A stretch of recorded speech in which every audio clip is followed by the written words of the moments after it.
আপনি দেখেন একটা মানুষ 130 কোটি টাকারও বেশি হচ্ছে ঋণ খেলাপি।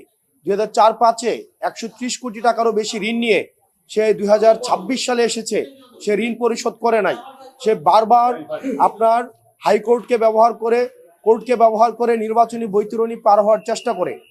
বিষয়টি এমন না যে তার প্রথমবারই প্রার্থিতা বাতিল হয়েছে, সে একই ঘটনার কারণে সে 2008 সালেও নির্বাচন করতে পারেনি।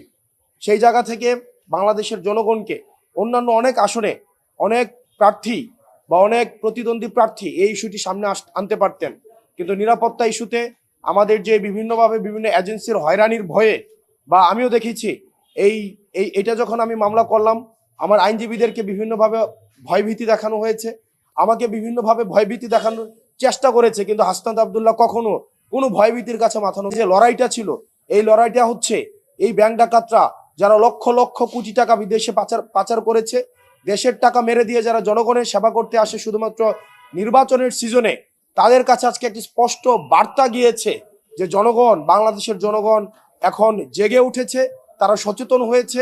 ঋণ খেলাপিরা যতই শক্তিশালী হোক না কেন, তারা আর পার পেতে পারবে না। ইনশাআল্লাহ আমরা বিশ্বাস করি 12 তারিখে জনগণের ভোটে নির্বাচিত হয়ে আমরা ঋণ খেলাপিদের জন্য পরবর্তী বাংলাদেশ জাহান্নাম বানিয়ে দিব।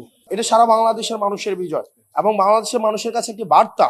আপনার পথ যদি ন্যায়ের হয়, পথ যদি আইনগত হয়, পথটা যত লড়াইয়ের হোক না কেন, সংগ্রামীর হোক না কেন, কঠিন হোক না কেন, দিন শেষে আপনার বিজয়ী হবেই।